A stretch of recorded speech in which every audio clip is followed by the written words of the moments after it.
읽은 본문 붙들고 생로사로라는 제목으로 말씀 나누려고 합니다. 생로병사가 아니고요, 생로랑도 아니고 생로사로라는 제목으로 말씀 나누도록 하겠습니다. 7, 8월은 교육부 캠프 기간입니다. 집에 계시는 우리 고객님들이 우리가 가라고도 안 했는데 가려고 하고 또 들떠 있고 한다면 참 감사한 일입니다. 그렇게 생각하시죠? 네, 그거 쉽지 않은 거거든요. 저희 어머니가 언젠가 그러셨습니다. 저한테 다녀오면 며칠 반짝하다가 별로 달라진 것 없지만 언젠간 변하겠지, 언젠간 변하겠지 하면서 계속 보냈다라고 그렇게 나중에 고백하는 순간들이 있었습니다. 반면에 부모가 가라고 권면함에도 안 간다고 버티는 아이들도 있을 것입니다. 그들과 지금 아름다운 싸움을 지금 하고 계시는 분들이 여기 계실 것 같은데요. 그분들을 응원하고 축복하고 싶습니다. 여러분, 그래도 보내야 됩니다. 뭐라고요? 그래도 보내야 됩니다. 바뀌는 것 없어 보여도 보내야 됩니다. 우리 아이들이 캠프에 참여하든 안 하든 하나님께서 여러분들의 그 싸움, 그 아름다운 싸움이라고 말하고 싶은데 그 아름다운 싸움과 그 수고를 반드시 기억하시고 은혜 베푸실 줄 믿습니다. 언젠가 말씀드린 적이 있는데요. 제가 고등학교 때 이제 교회 캠프를 갔었을 때 일입니다. 지금도 그렇겠지만 보통 남자 아이들이 이렇게 캠프에 가서 노는 방식들이 그 중에 하나가 이제 베개 싸움이에요. 베개 싸움. 그때도 참 멋있었던 제 친구가 있었습니다. 지금도 하나님 안에서 참 멋있게 사는 제 친구가 있는데, 근데 그 친구가 그때 하필 저에게 베개 싸움을 걸어왔어요. 그런데 편을 짜는데 힘이 센 친구들을 다 자기 편으로 미리 섭외를 다 해놓은 거예요. 내 편이 되어줄 남아있는 친구들은 별로 그렇게 있어도 도움이 안 되는 그런 친구들만 이제 남아있는 것이죠. 저도 또 여러분들이 보셔서 알겠지만 뭐 소망이 있겠습니까? 이렇게 볼 때 소망이 별로 없죠. 학창 시절에 제가 뭐 힘이 세거나 그런 아이였겠습니까? 이제 싸움을 하나마나 흠씬 두들겨 맞을 일만 남은 상황이 생긴 거예요. 제게는 아주 그 고등학생 때 아주 큰 위기, 수치와 또 그 서름을 당할 큰 위기가 이제 온 것이죠. 나중에 얘가 왜 이랬을까라는 이제 생각을 하다가 아마도 그때 제가 그 친구가 좋아했던 그 여학생이랑 제가 좀 친하게 이야기를 주고받은 것이 있어서 아마 너 좀 혼내줘야 되겠다라고 한 것들을 합법적인 이제 베개 싸움을 이제 가장해가지고 저를 이제 때려주려고 한 것이었던 것 같아요. 어쨌든 제게 있어서 아주 엄청난 위기가 왔죠. 근데 반전이 있었습니다. 반전이 없으면 얘기를 안 했겠죠. 반전이 있었습니다. 이 편나눌 때 화장실에 갔던 아이, 아마 담배 피우고 왔을 거예요. 이제 는 아이가 힘이 제일 세다고 생각하는 아이가 나중에 이 아이가 이제 그 운동부가 많이 있는 대학교에 격투학과 들어간 아이가 있거든요. 근데 그 아이가 이제 슬그머니 그때 온 거예요. 그때 이제 저희는 이제 편도 별로 없고 사람도 별로 없고 그러니까 제가 그때 합법적인 명분을 내세워서 야, 얘는 우리 편을 해야 된다라고 이렇게 얘기했죠. 아마 그 친구 속으로 많이 놀랐을 거예요. 이게 과연 이렇게 어떻게 됐었나 이렇게 생각을 했었을 겁니다. 그래서 결국 우리 편이 됐어요. 자, 이제 베개 싸움이 벌어졌습니다. 어떤 일들이 일어났을까요?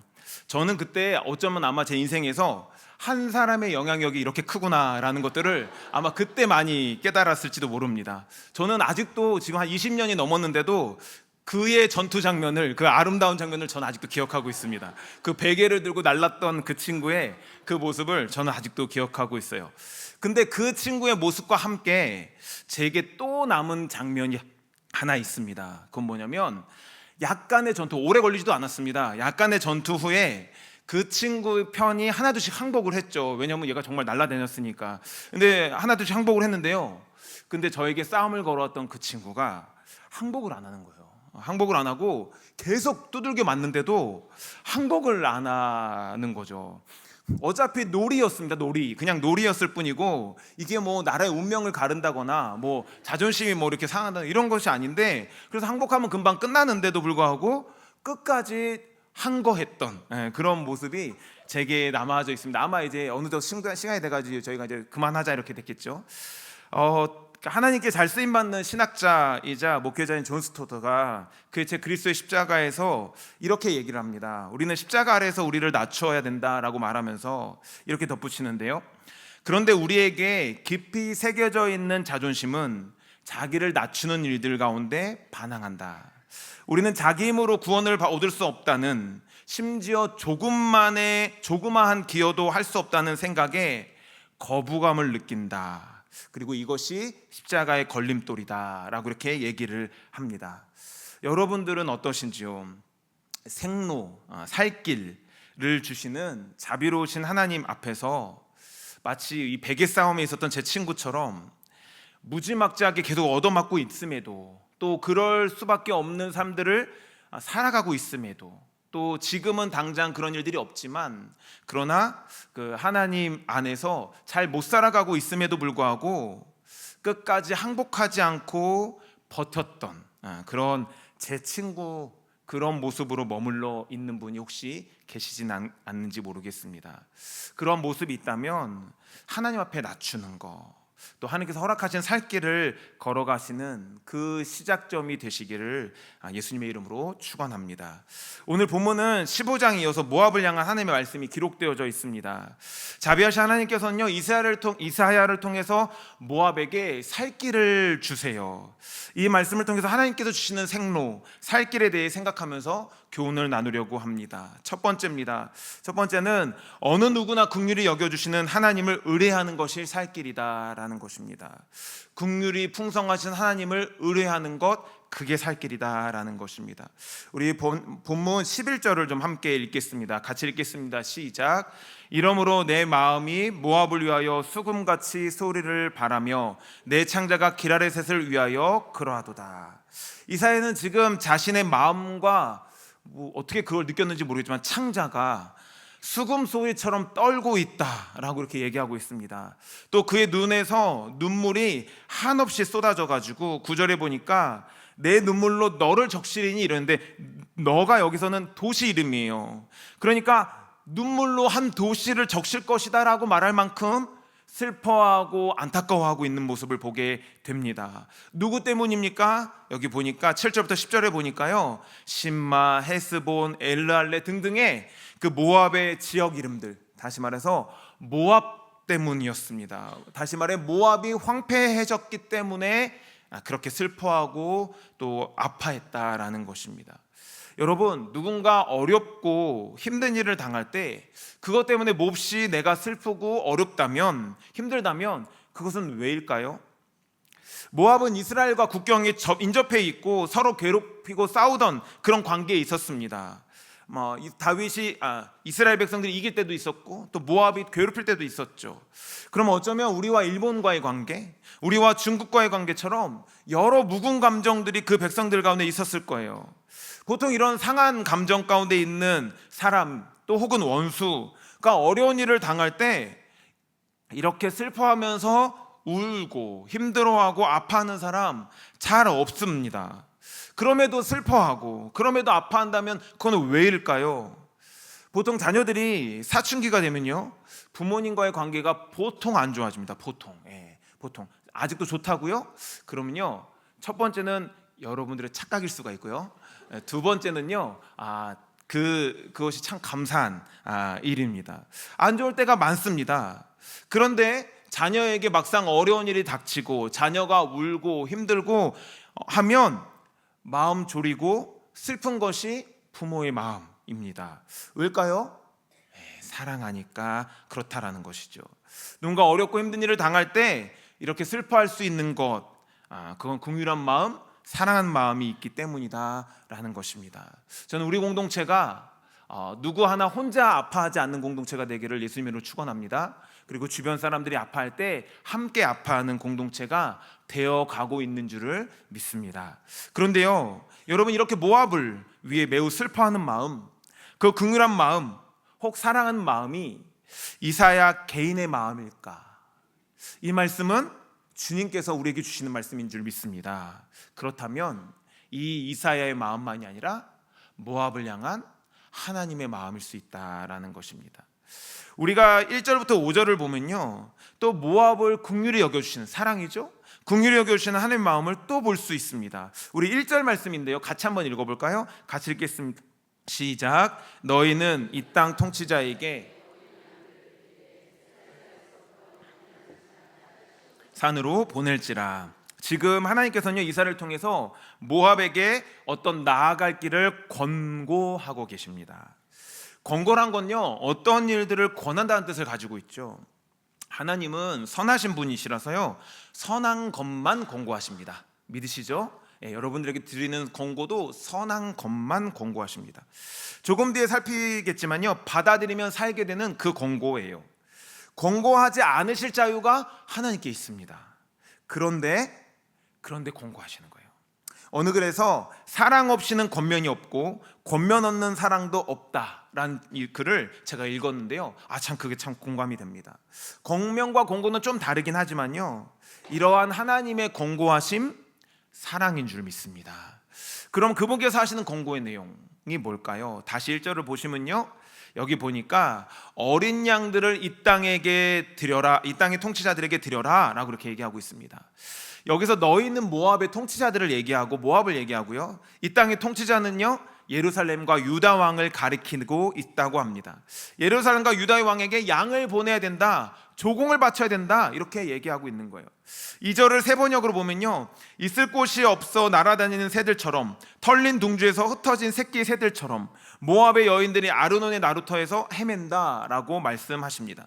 그러니까 적에게 성이 점령당하자 주민들은 무작정 피난길을 오르는데요, 갈 곳이 없고, 그러니까 헤매고, 그러다 보니까 굶주리고 공포에 기진한 피난민들이 이 유다와 그 경계선을 가르고 있는 그 아르논강을 넘지 못하고, 그쪽으로 가게 되는 아르논강을 넘지 못하고 우왕좌왕하면서 죽어갈 수도 있는 그런 상황에 모압이 해야 될 일은 시온산에 양을 보내야 된다라는 거예요. 즉 조공을 보내고 유다의 봉신이 되어야 된다라는 거예요. 유다에게 항복하고 유다를 의뢰해야 된다라는 것입니다. 그러면 어떻게 될까요? 유다가 그 피난민들을 받아들이게 되죠. 그리고 완전한 멸망을 피할 수 있게 되는 것입니다. 본문 3, 4절은요, 이사야는요 그때 어떤 말을 해야 될지도 알려주어요. 그런데요, 이 권고를 따름으로써 얻게 되는 은혜가 잠시 피난민들을 받아들여서 사람들을 보존하는 정도가 아니다라는 것들을 우리는 알게 됩니다. 4절 후반부처럼요, 억압이 그치고 파괴가 끝나고 압제하는 자가 사라질 때가 오면, 제가 5절을 세 번역으로 준비했는데요, 함께 한번 읽어보겠습니다. 같이 읽겠습니다. 시작. 다윗의 가문에서 왕이 나와 신실과 사랑으로 그 백성을 다스릴 것이다. 보여줄 것이다.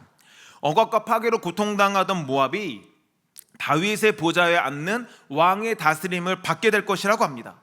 그분은 어떻게 다스립니까? 신실하심과 사랑으로 그 백성을 다스릴 것입니다. 옳은 이름은 지체하지 않고 정의가 이루어지는 것들을 보여줄 거라는 거예요. 한번 상상해 보세요. 옳은 일은 지체하지 않는 왕, 정의가 이루어지는 나라, 얼마나 좋은 나라겠습니까? 그렇게 좋은 나라에 속해지는 셈이 되는 것입니다. 그럼 어떻게 돼요? 그 좋은 나라의 은혜들을 함께 누리게 되는 것이죠. 이런 나라를 우리는 뭐라고 부릅니까? 하나님의 나라라는 것입니다. 하나님의 다스림을 받는 그 은혜의 나라에서 사는 축복까지 나아가게 된다는 것입니다. 완벽한 살길, 온전한 살길입니다. 그러니까 모압과 같이 오갈 데 없는 비참한 신사라 하더라도, 또 본문 후반부처럼 황폐로 망하는 상황이라 하더라도 누구나 긍휼히 여기시는 사랑의 하나님께 항복하고 그분을 의뢰하는 것이 완벽하고 온전한 살길이요, 그분께 항복하고 그분을 의뢰하면 살길이 열린다라는 것입니다. 믿으시나요? 아멘. 여러분, 지금 혹시 모압의 앞날처럼 있을 곳이 없어서 날아다니는 새 같은, 또 털린 둥지에서 흩어진 새끼 새들처럼 모압의 여인들이 아르논의 나루터에서 헤맨다라고 말하는 그런 우왕좌왕의 삶들, 그런 상황 가운데 계신 분이 혹시 여기 계십니까? 사랑하는 여러분, 생로가 있습니다. 살 길이 있습니다. 힘들고 어려워도 우리를 긍휼히 여겨주시는 하나님께서 계시기에 살 소망이 있다라는 것입니다. 하나님의 백성이 아니라고 말하는 모압도 이렇게 긍휼히 여기시고 사랑하신다면, 자기 아들을 아끼지 아니하시고 주신 하나님의 백성인 여러분을 하나님께서 당연히 사랑하고 긍휼히 여기지 않으시겠습니까? 또 모압도 하나님께 항복하고 그분을 의뢰하면 온전히 살 길을 열어주신 하나님께서 하나님의 백성인 여러분에게 당연히 살 길을 열어주시지 않으시겠냐라는 것입니다. 우리는 이미 하나님께 항복한 사람들인 줄 믿습니다. 이미 긍휼함을 나타내셔서 권고하시고 그 권고를 하나님의 은혜 가운데 받아들여서 하나님께 항복하고 살 길을 살아가는 사람인 줄 믿습니다. 그럼에도 모압과 같은 상황이 우리 삶에 오기도 합니다. 하나님께 항복했어도 하나님의 높으신 뜻 가운데, 우리가 알지 못하는 높으신 뜻 가운데 그런 일들이 우리 가운데 올 때도 있습니다. 또 우리가 온전히 그분을 의뢰하지 않을 때, 순종할수록 의뢰할수록 더욱 누리게 되는 하나님의 나라를 우리는 온전히 누리지 못할 때가 있다라는 것이죠. 그러나 여러분, 어느 상황이라도 해도 늦지 않았습니다. 아직 늦지 않았어요. 여전히 주님께 항복한 마음으로 하나님을 의뢰하라는 그 권고를 받아들인다면, 그래서 하나님께 나아간다면 하나님께서 반드시 우리에게 살 길을 알려주실 줄을 믿습니다. 성하신 우리 주님의 다스림을 더욱 누리며 하나님의 나라를 더욱 누리는 그 삶이 우리 삶 가운데 오게 될 줄 믿습니다. 시편 22편 4절 5절입니다. 우리 조상들이 주께 의뢰하고 의뢰하였으므로 그들을 건지셨나이다. 그들이 주께 부르짖어 구원을 얻고 주께 의뢰하여 수치를 당하지 아니하였나이다. 예레미야는 또 이렇게 얘기합니다. 여호와의 말씀이니라. 너를 향한 나의 생각을 하나니 내가 아나니 평안이요 재앙이 아니니라. 너에게 미래와 희망을 주는 것이니라. 너희가 내게 부르짖으며 내게 와서 기도하면 내가 너희들의 기도를 들을 것이요 너희가 온 마음으로 나를 구하면 나를 찾을 것이요 나를 만나리라. 아멘. 이 은혜가 우리 모두에게 충만하게 되기를 예수님의 이름으로 축원합니다. 두 번째입니다. 그것은 살 길을 회방하는 교만을 버려야 된다라는 것입니다. 뭐라고요? 살 길을 회방하고 있는 교만을 버려야 됩니다. 우리 6, 7절 말씀 같이 한번 읽어보겠습니다. 같이 읽겠습니다. 시작. 우리가 모압의 교만을 들었나니 심히 교만하도다. 그가 거만하며 교만하며 분노함도 들었거니와 그의 자랑이 헛되도다. 그러므로 모압이 모압을 위하여 통곡하되 다 통곡하며 길하레셋 건포도 떡을 위하여 그들이 슬퍼하며 심히 근심하리니. 이사야를 통해 모압에게 살 길이 열렸죠. 그 길을 가면 얼마나 좋았을까요? 그럼 이사야는 그렇게 아프지 않았을 겁니다. 아마 하나님도 슬퍼하지 않으셨을 거예요. 근데 7절이 말씀합니다. 그러므로 모압이 모압을 위하여 통곡한다. 모압의 파국적인 재앙이 임하는 이유가 있다라는 것입니다. 그것이 무엇입니까? 교만이다. 6절을 보니까 비슷한 의미를 갖는 5개 단어가 반복적으로 사용되고 있습니다. 뭐죠? 교만, 심히 교만하도다, 거만, 교만, 분노. 원어로 보거나 이제 겉모습으로 봐도 한 단어가 좀 다르죠. 근데 비슷한 의미로 볼 수 있습니다. 먼저 처음 4개는요 다 높다라는 의미에서 나오는 가라는 그런 단어에서 파생한 단어입니다. 그러니까 자신을 높이는 것이죠. 그러니까 교만은 자신을 높이는 행위라고 할 수 있는 것입니다. 또 분노로 번역된 그 단어 에브라라고 하는데요, 근데 그거는 한계 또는 정도를 넘은 행위를 가리키는 단어라고 합니다. 한마디로 섬 넘네, 이게 이제 교만이다라는 거예요. 평정심의 한계를 넘으면 어떻게 돼요? 노여함, 분노가 되는 것이죠. 에브라인 것이죠. 또 사람에게 지성과 힘의 한계가 있는데 그 자신의 능력과 한계를 인정하지 않고 그 한계를 넘어서서 자신을 생각하게 된다는 것, 그 자체가 자신을 높이는 것이니까 교만. 그렇죠? 그러니까 6절의 단어 모두가 비슷한 의미의 반복이라고 볼 수 있는 것입니다. 그러니까 자신이 소유한 것들을 포함해서 자신의 한계를 인정하지 않고 그 한계를 넘어서까지 자기를 높이는 것 때문에 망한다라는 것입니다. 그런데 여러분, 이들이 그렇게 생각할 만한 근거가 전혀 없었을까요? 예레미야 48장에 보면 역시 모압에 대한 얘기가 나와요. 근데 여기에 7절 이런 얘기가 나옵니다. 업적과 보물을 의뢰했기에. 13절에는 그모스라는 우상 때문에, 14절에는 군사력에 대한 자만 때문에, 27절에는 이스라엘을 조롱했기 때문에, 26, 29, 30, 42절은 교만 때문에 징벌을 당한다. 세상적으로 볼 때 근거 없는 자신감, 근자감이 아니라는 거예요. 뭔가 근거가 세상적으로는 있었다라는 거예요. 근데 여러분, 세상적으로 근거가 있어도 그게 하나님 앞에 설 수 있겠습니까? 아무리 지혜로운 사람도, 아무리 멋있고 많은 걸 안다고 한다고 하나님보다 더 많이 아는 사람, 아무리 힘이 뛰어나도 하나님보다 더 많은 걸 할 수 있는 사람이 있겠냐라는 거예요. 하나님 앞에 아무리 명함을 내밀어도 학벌, 명예, 재산, 외모 다 내밀어도 하나님 앞에 설 수 있겠냐라는 거예요. 본문 6절은 이런 비슷한 단어들을 반복적으로 사용해가지고요, 모압의 교만이 얼마나 대단했는지를 보여주고 있는 것입니다.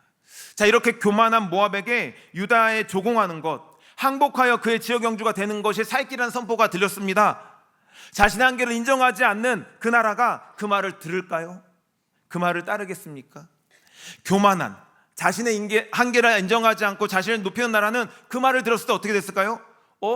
내 판단은 그게 아닌데, 우리가 이렇게 풍족하고 이렇게 좋은 땅이 여기 있는데, 우리 군사력이 이렇게 있는데, 우리가 어떤 나라인데, 우리가 어떤 민족인데, 하나님의 말씀이라도 안 되지, 그건 말이 안 되지, 이렇게 하지 않겠어요? 자신의 한계를 인정하지 않고 자신의 힘을 높이는 나라 어떻게 할까요? 침략이 온다 하더라도 우리는 스스로 물리칠 수 있지, 우리가 얼마나 힘이 센데 라고 생각하지 않겠습니까? 그러니까 살 길을 주어줘도 교만하면 그 말을 내 판단에 맞춰 온전히 듣지 않게 되고, 또 교만하면 내 힘을 의지하여 내가 해결할 수 있다고 생각하거나 내가 세운 살 길을 의지하게 돼서 고스란히 파국의 재앙을 맞이하게 된다라는 거예요. 모압은 교만 때문에 망했다고 말씀하시죠? 그러니까 살 길을 회방하는 것은 다름 아니라 교만이다. 여러분, 우리는 어떻습니까? 우리도 모압과 같이 자신을 높이고 있지는 않습니까? 한계를 인정하지 않고 한계를 넘어 자신을 여기고 있지 않아요? 그래서 교만 때문에 살 길을 해서 멀어지고 있는 것은 아닐까요? 그동안 교만에 대한 말씀들이 계속 선포되고 있습니다. 그렇죠? 그리고 교만한지 분별하는 시금석 같은 내용들도 계속 선포됐습니다. 그러한 시금석들을 들으면서 여러분 어떠셨어요? 내 모습을 좀 살피셨습니까? 아니면 누군가 떠올랐습니까? 그 누군가 떠올랐다면 이미 우리는 선 넘었습니다. 왜요? 우리가 그 사람을 판단하고 있는 거예요. 같은 피조물이 누구를 판단합니까? 이미 한계를 넘어서는 것이죠. 오늘 이렇게 판단했으면 좋겠어요. 이렇게 해서 살폈으면 좋겠어요. 오늘 교만의 증상, 모든 교만의 공통점이 있어요. 그건 뭐냐면요, 자신을 높이고 자신의 한계를 인정하지 않고 그 선을 넘어서 결국에는 하나님의 말씀을 따르지 않는다는 거예요. 교만의 증상은요, 공통점은요, 하나님을 따르지 않는다는 거예요. 하나님의 말씀을 따르지 않는다는 거예요. 불순종의 원인이 다 교만만은 아닐 것입니다. 그러나 교만의 증상 중 하나가 불순종이다. 그렇습니다. 우리는 크고 작게 교만한 모습으로 살아갈 때가 많아요. 우리 모두가 다 교만하다라는 거예요. 그런데도 살 길을 붙잡고 여기까지 온 것, 이게 기적입니다. 이게 은혜다라는 거예요. 그럼 어떻게 될까요? 교만의 반대말이 겸손이죠. 살 길을 회방하는 교만한 것은 다른 말로 겸손하게 행하는 것이라고 말할 수 있을 것입니다. 겸손하게 행할수록 교만할 시간도 없죠. 그럼 겸손하게 행하는 것이 뭘까요? 우리 겸손의 왕이신 주님의 모습 두 가지를 좀 살피려고 하는데요, 빌립보서 2장을 잠시 띄워놓으시고요, 읽으실 시간이 없어서 여기 보니까요, 겸손한 모습으로 각각 자기보다 남을 낮게 여긴다라고 말씀하고 계십니다. 이런 마음을 품어야 된다라고 말씀하시죠. 뭐예요? 자기보다 남을 낮게 여기는 거, 하나님이 옳다, 하나님이 늘 옳습니다 라고 여기는 거, 이게 겸손이다라는 것입니다. 7절과 8절에 보니까요, 자기를 비워 종의 형체를 가지사 사람들과 같이 되셨고 죽기까지 복종하셨으니, 하나님께 자기를 낮추는 것, 또 복종하는 것, 교만의 증상이 불순종이라면 겸손의 증상은 하나님께 복종하는 것이다라는 것입니다. 다른 사람에게도 그 사람이 낫다 여기고 자기를 낮추고 그 사람의 말을 들어주는 것, 이게 겸손이다. 누구든지 자기를 높이는 자는 낮아지고 자기를 낮추는 자가 높아지리라 라고 주님 말씀하고 계십니다. 사랑하는 여러분, 그동안 몇 주에 걸쳐서 교만에 대한 말씀이 선포되고 계시는 것 알고 계시죠? 알고 계시죠 여러분? 이번에 설교를 준비하면서 이런 생각이 또 들었습니다. 얼마나 내가 교만하면 이렇게 계속 말씀하실까? 사랑하는 여러분, 교만은 살 길마저 회방하는 악하고 심각한 죄입니다. 그래서 이렇게 심각한 죄인 교만을 버려야 소망이 있는 거예요. 교만이 살 길을 회방합니다. 교만한 사람은 답도 없습니다. 그래서 교만을 버려야 된다라는 것입니다. 자신을 높이지 않고 낮춰야 됩니다. 속으로 자신이 이렇게 말했으면 좋습니다. 야 창혁아, 듣고 따르면 되지 뭘 그렇게 말이 많냐, 듣고 따르면 되지 뭘 그렇게 생각이 많냐. 베드로전서 5장 5절입니다. 젊은 자들아, 이와 같이 장로들에게 순종하고 다 서로 겸손으로 허리를 동이라. 하나님은 교만한 자를 대적하시되 겸손한 자들에게 은혜를 주시느니라. 그럴 때 하나님께서 겸손한 자들에게 은혜를 주신다. 이 겸손함으로 하나님께 나아가는 때에 살 길을 선포하시는 하나님의 음성이 들리고 또 그것을 따르게 될 줄 믿습니다. 그렇게 살 길을 걸어가 하나님의 생명의 역사를 맛보며 하나님의 은혜를 맛보며 살아가는 인생이 되시기를 예수님의 이름으로 축복합니다. 말씀을 정리하겠습니다. 사랑하는 여러분, 오늘 본문 12장부터 14절 이렇게 말씀합니다. 모압이 그 산당에서 피곤하도록 봉사하며 자기 성소에 나아가서 기도할지라도 소용없으리로다. 이는 여호와께서 오래전부터 모압을 들어 하신 말씀이거니와 이제 여호와께서 말씀하여 이르시되 품꾼의 정한 해와 같이 3년 내에 모압의 영화와 그 큰 무리가 능욕을 당할지라. 그 나무 수가 심히 적어 보잘것없이 되리라 하시도다.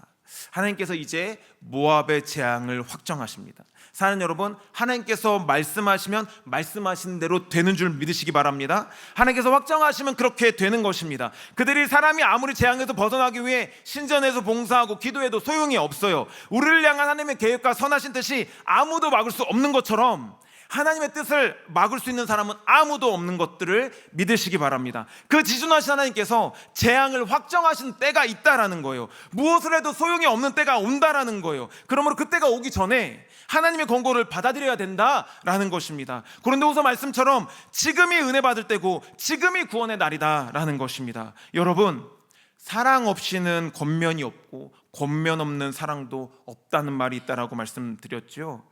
이렇게 우리에게 말씀으로 찾아오셔서 권고하시고 또 권고하시고 또 권고하시고, 그래서 이제는 아예 삶으로 보여주시는, 예수님 이 땅에 보내셔서 십자가에서 죽이시는 것으로 우리 가운데 또 가르쳐 주셨던 그 하나님의 긍휼하심, 그 하나님의 사랑, 그 하나님의 사랑을 기억하시면서 우리가 너무 잘 되기를 원하시는 그 주님의 마음, 그 주님의 마음에 합당한 모습, 다시 말해서 하나님 앞에 교만함들을 버리고 하나님의 의뢰함으로 나아가 살 길을 얻고 살 길을 경험하는 저와 여러분의 삶이 되기를 예수님의 이름으로 축복합니다. 살아나는 생명의 역사가 있게 될 줄 믿습니다. 늦지 않았습니다. 지금도 충만한 하나님의 역사, 충만한 하나님의 은혜를 누리는 날들이 오게 될 줄 믿습니다. 그 하나님의 나라가 우리 모든 여의도 침례교 모든 성도님들의 삶과 가정 가운데 충만하게 되기를 예수님의 이름으로 축복합니다.